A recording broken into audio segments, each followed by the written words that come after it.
Hi, I'm Victoria with I Love Oviedo Winter Springs, and I am here on beautiful Lake Charm in Oviedo. And today I have the honor of speaking with Megan Sladek, the mayor of Oviedo, and I'm gonna talk with her on her front porch here in beautiful, historic Oviedo. This is like true Oviedo.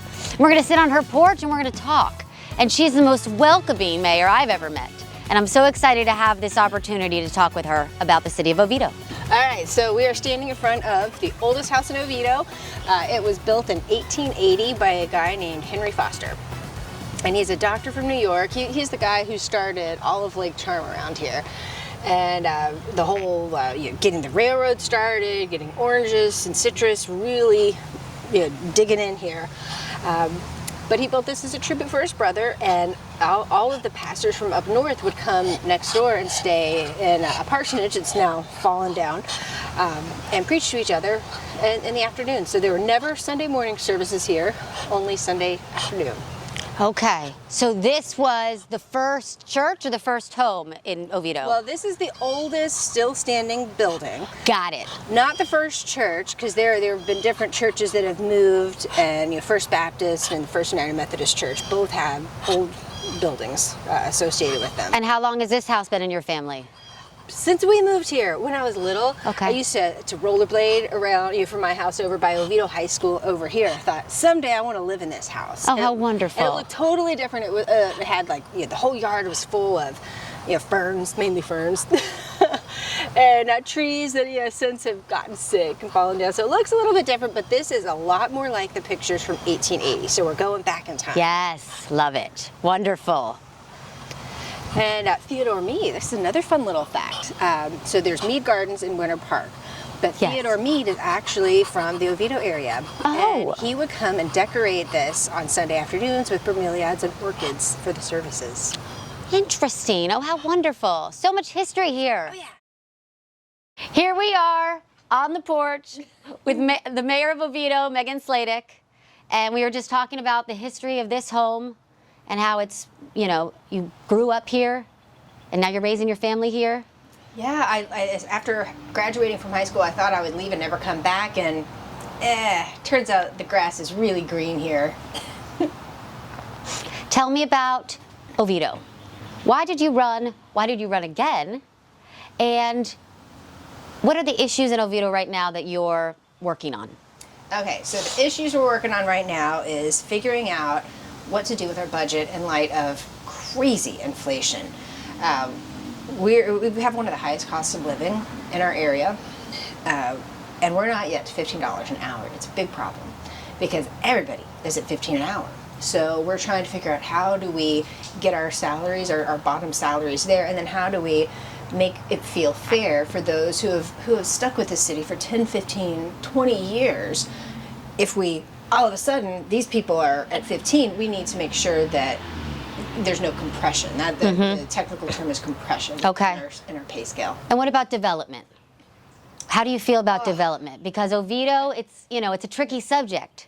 We want restaurants, we want, places to go in our community so we don't have to venture out. But at the same time, we don't want to destroy our natural landscapes. So it's frustrating. The Florida Constitution and all the state level law pretty much allows the entire city, the entire state, except for wetlands, to be clear cut. Yes. So if you approach it from that standpoint, you have to think, well, what are some of the tools we can use to clear cut less? Yes. We can incentivize redevelopment over new construction. Love it. We can allow people to go more vertical than we've ever allowed them to go before. Yes. And we did just get a tower truck. So because we've got the ability to fight fires that are taller, we're able to we're about to redo our land development code, and we're going to be able to stretch the buildings. Wonderful. So I'm really hopeful that people will find that it makes sense to go more vertical and less horizontal. So this here is Ernie. Yeah. His first name is actually Aaron, so middle name is Ernest, and he goes by Ernie here at our house, and he is 2.5 years old now. And this is his fire truck. Well, he calls it his fire truck. Yeah, so why did I run? Yes. Because I am not leaving this town. Now that I'm back, I'm staying. Where'd you go?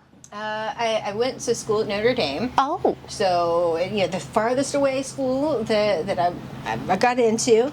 Then ended up working a little bit in Boston. Oh.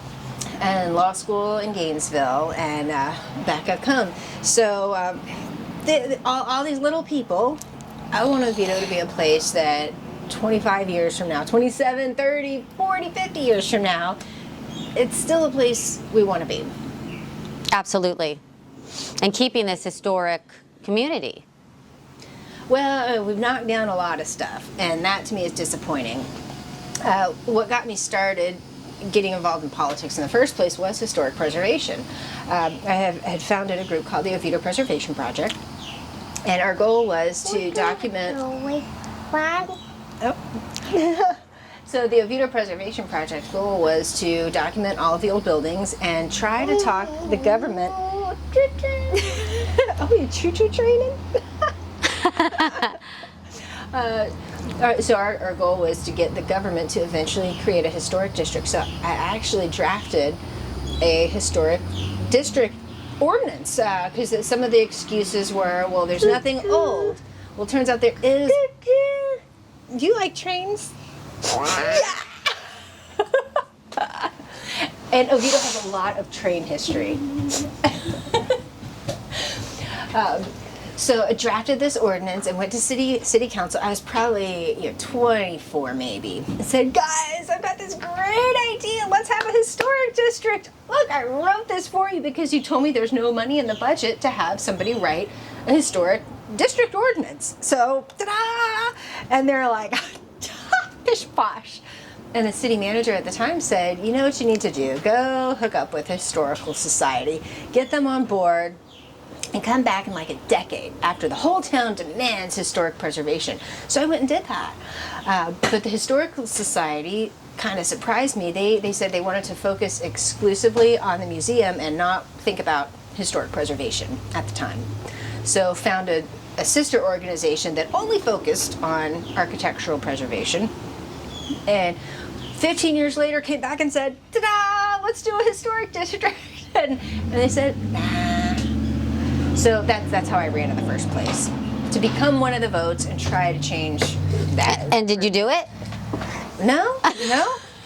They still don't want to have a historic district. Okay. Now, is this house deemed historic and you can't? Oh no, you can do whatever you want. So Okay. if you get your house put on the National Register of Historic Places, you can celebrate by knocking it down. Oh. So all of the preservation efforts must happen at the local level. There's no federal protections at all. Okay. The federal level just says you have to think about it before you knock it down. Okay.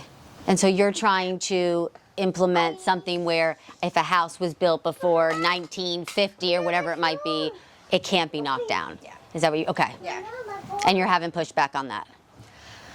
I bring it up once every couple of years. Yeah. And the concern is, what if we want to build a road? And what really frustrates me in Oviedo is we have paved over in parking lots and roads 75% more land than our town has in actual building footprints. So you've got the building footprints, multiply that by 175%. That's how much road and parking lot we have to access those buildings. That ratio is off. Mm-hmm. And people are wanting to not preserve old buildings so we can build more roads. Mm-hmm. Mm-hmm. Speaking of ratios, we had talked a couple weeks ago about commercial versus residential and being able to generate enough tax to support the city. Yes. What's going on there? So Oviedo is about 80% residential, 20% commercial. And it's challenging. Only about 2/3 of the property in Oviedo is taxable at all. So much is owned by the government or nonprofits. We just can't tax it. So of the 2/3 we can tax, another about 2/3 of that is homestead exempted. Mm-hmm. So that's what's kind of the crux of the budget challenge in Oviedo and a lot of cities that are primarily residential. So you think, well, the property values have gone up. Well, on paper, yes, your home value is worth more, but the government is not taxing you based on what your home is worth. It's taxing you based on what you bought it for, locked in under Florida's constitutional homestead exemption laws. Mm-hmm. We have the fire truck. So I got to tell you the story of the fire truck. Citizens Bank. Yes. It has now merged with Fairwinds, and they have to get rid of all the stuff that says Citizens Bank. Well, we used to love going there and playing with this. This is like a genuine real truck, and he was never really allowed to play with it, but he would always like sneak this truck. So yesterday, Miss Gloria said, "Bring Ernie on by. I've got something for him." Perfect. That's wonderful. So now he's got his very own real fire truck, kind of. Speaking of fire trucks,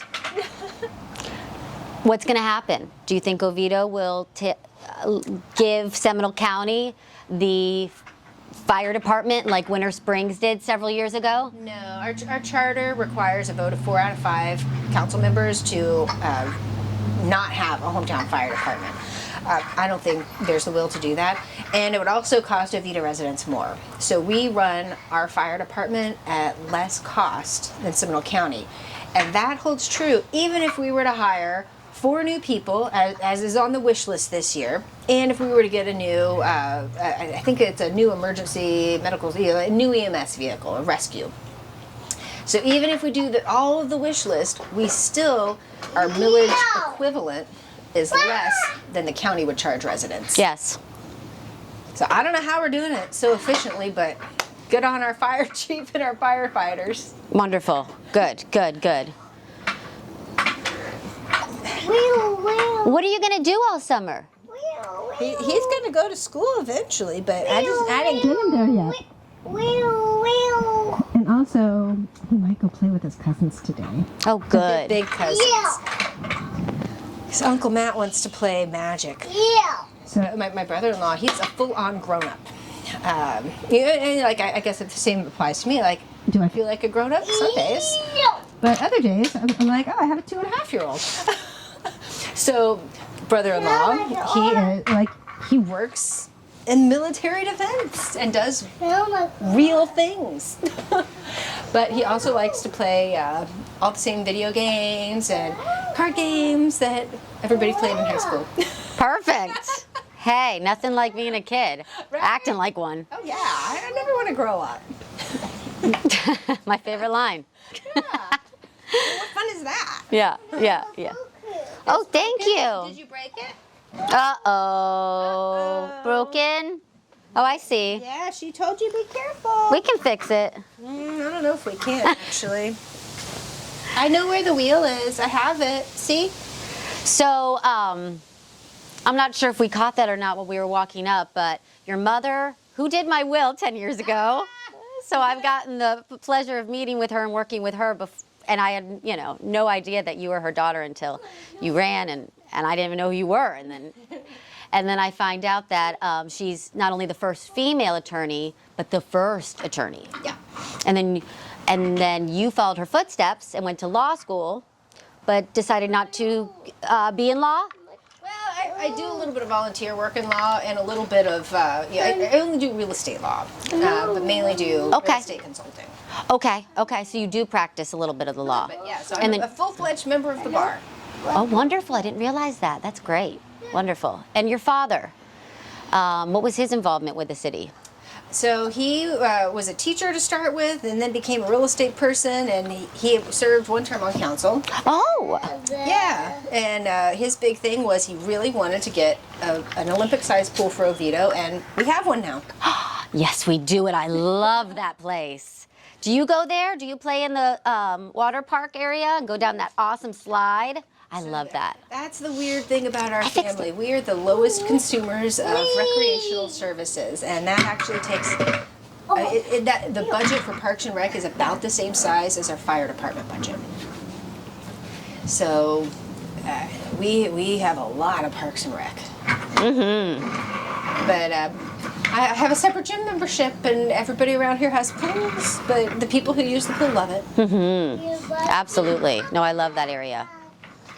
Well, thank you so much for meeting with us today. I'm so happy to be able to talk with you and to,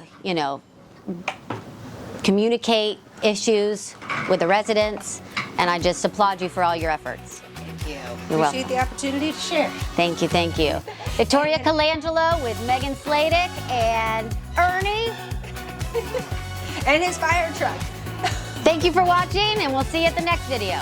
I love Oviedo, Winter Springs. What is that? Is that a bird? Yeah, an eagle. Whoa. What else is in that bag? Do you want the bird to ride in the truck? Yeah, it's gonna be a little tricky.